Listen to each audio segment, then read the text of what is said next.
be open, but we're joined now by Aaron Guy. And Aaron, you and I were up here earlier when we had a visit from Sandy Collier, who is a Wellington resident who has very close ties. She was born and raised in the Bahamas, and she has all of her family there. Her mother, father, they're there. Her entire family. In fact, it was her brother and nephews actually were on a big piece of machinery just going through trying to help rescue people. So here's a little backstory that we learned when we talked to Sandy here, and then we can hear from her. But her father built their home when she was a child. She said she even helped. That was just part of it. And they built it up on a higher piece of ground. This is in Freeport, and that was done obviously intentionally. And she said she wasn't worried about her parents being there, believe it or not, knowing this Cat 5 was coming. And she said, you know, they're used to hurricanes. Right. Let's be honest, they're used to hurricanes. But she said she really got nervous, because I said you had to have been nervous at some point when she found out that it was her sister, who was never nervous, and her brother said, we have to go to mom and dad's. Wow. She said she knew it was bad because she was then able to see that the surf was so high, the tide, that it was going into their home. And so they're all okay as we go to the soundbite, but she kind of explains what it's been like for her trying to communicate them. She says WhatsApp. Frustrating, yeah. That's how they've been communicating. But she said it's just been heartbreaking as she's journaled this on Facebook, the people who've reached out to her. So here's a portion of our interview. Let's listen in. Your team, we have all been following the devastation in the Bahamas, and we're now going to get a bit of an inside look of what it's been like for so many family members here in Florida as we're watching this storm. Yeah, Sandy Collier is a local resident. We have worked with you for many, many years in the public relations business with social media as well. And Sandy, your brother and two nephews live in Freeport, and they were there as Dorian passed through. First of all, they're okay. Yes. My parents are fine. My brother is there, my father is there, my mother is there, sister, few sisters, nieces, nephews, and they are all fine. Thank goodness for that. But it has been a harrowing 24 to 36 hours. It has been unbelievable. I don't know how I can say this, but we're used to hurricanes in the Bahamas. You live on the island, you know the storms are coming. Okay, come, move on, let's go. This is just a different kind of beast. This was just sitting there, just not ending. You know, and every time I'm talking to them, I'm saying, hey, how's it going? Oh, we're being battered. We're being battered. Oh, my God, this is crazy. Oh, I have to leave. We have to leave now. We're going to mom's house. And I'm like, you have to leave. The water is rising in their houses, and they have to leave. It was just amazing. And I find it fascinating. So you said your father, years ago, built the home that you grew up in, and you're here to say that house is still standing. It's still standing. When my dad built that house, when I remember, because we were little and we had to help. And when he built that house, he says, it's called the Lucayne Ridge. For people who know the Bahamas and know Freeport, Bahamas, and the Lucayne Ridge, it's a little elevated.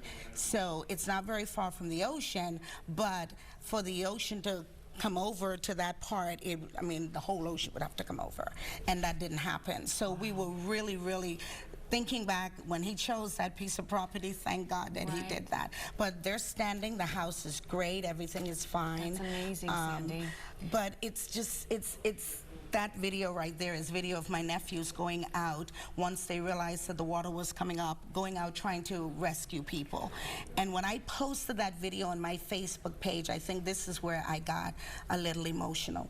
People started responding on my Facebook page, asking them to come and rescue them. And they couldn't go out anymore because it got too dangerous. Another part of the video, my brother says, we have to turn back, we can't continue to go. And it's just, it's unbelievable what these people are going through over there. And I can't imagine not knowing where my family was, but thank God I was able to talk to them. So have they been able to reach anyone?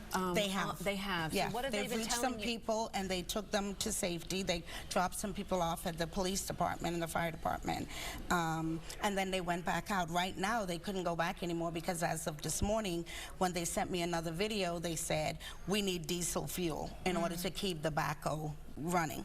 So they don't have any diesel fuel, and they can't find diesel fuel right now. And I would imagine that they have friends, other friends on the island that they are having a rough time making contact with. Their friends are texting them, hey, we need you to come to this location, go pick up this person, go get that person. It's just amazing. All this morning, just before I came on here, I got on my Facebook page, my Hey Sandy PR Facebook page, a woman that I've met here, and she's from the Bahamas. She posted a picture of her family that they're in Dundastown, Abaco, and she has not heard from them. And I forwarded that picture. I gave it to our producer. Hopefully they can put it up. It's her entire family. And I forwarded that picture to my aunt, who is an attorney. My aunt who's an attorney in the Bahamas, and she's very close friends with a member of parliament that is over Marsh Harbor, and we forward that picture in hopes that she'll be able to get some answers for her family. I have been seeing images like this, Sandy, on Twitter, where people, the Bahama Press has been putting photos up of people as they are searching for their loved ones. What do your nephews and what does your family say? Are they seeing, we know that the Coast Guard has started doing rescues over there. Have they seen any of that type of help, any of those kind of rescues happening where they are? Well, in Freeport right now, no. Because they're still getting a little bit of weather there, so things are still at a standstill in Freeport. That's my sister and brother's house, yeah. Well, that's from their house. That's my brother's house on that side over there. And yesterday, when they evacuated, the water was all the way up to almost to the roof. Really? When they evacuated, it was crawling up. So they just got out of there and just got to my parents' house on that backhoe. So how did they get out of there if the water was that high? They used the backhoe. That's how they got there. They got out of there. But you said you were surprised. I asked you, were you ever panicked? Because you seemed so calm, because you were confident in your father, the home that you grew up in, that he built.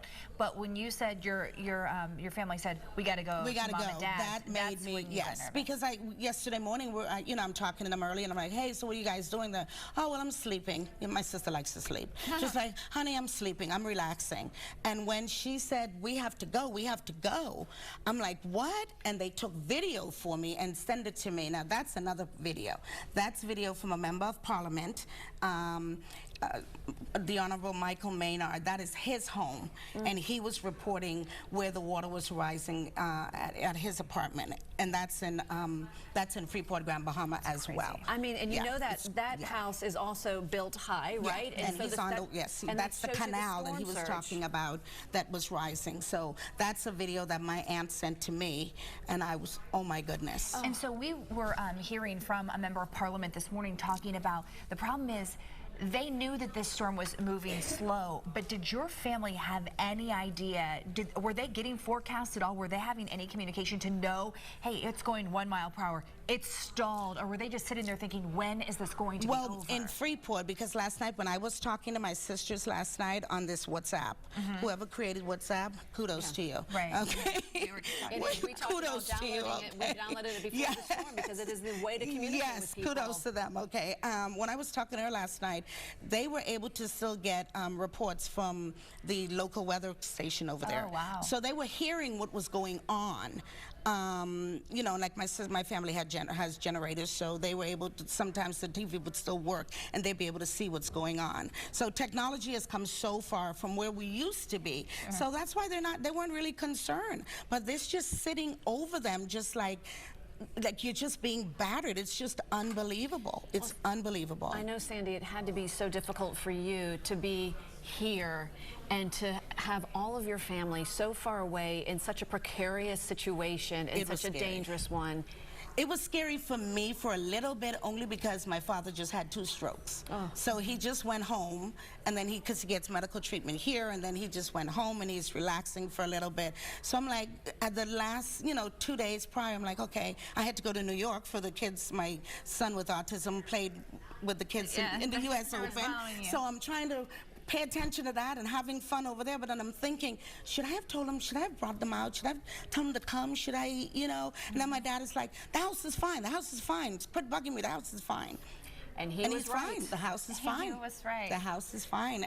But I'm just worried about everybody else. The process to rebuild is going to be a process. Enormous. And it's going to be, and that's what needs to happen first and foremost, is getting the infrastructure back in place, because we can donate all the food and all the clothing that you want, but if you don't have a place to live, where are you going to put all that You need stuff? shelter. You There's need a place. so much food you can eat, you know, so. Sandy, thank you so much Thank for you guys sharing for having your me. story. I mean, we were just mesmerized listening to her, and she was sharing that video, and she was just sharing that perspective. But she's a hard worker, and I promise you she will be in the Bahamas and Freeport as soon as she can. She will make sure they have shelter, and sounds like her family, she was raised right, because her family will be helping so many people. And what's so unsettling about this is to think that they built their house in just a certain spot in a slightly different way, so they're okay, but then someone just a little ways away had a very different experience. Right, and such a hard time for her dad, because as she mentioned, he just had 2 strokes, so she was so concerned with him. But you know, as Aaron, you mentioned, Sandy is a community activist. She is so involved, and we know that if we need information, and she's going to help us get information on relief efforts to help our, as somebody called the Bahamian people, our extended family here in Florida. We think of the Bahamas as part of us, really, so close, and so much history there. So we, of course, are going to be there as our community moves forward and figure out ways that we can help. She'll lead the way. Absolutely. Yes. All right, we're going to take a short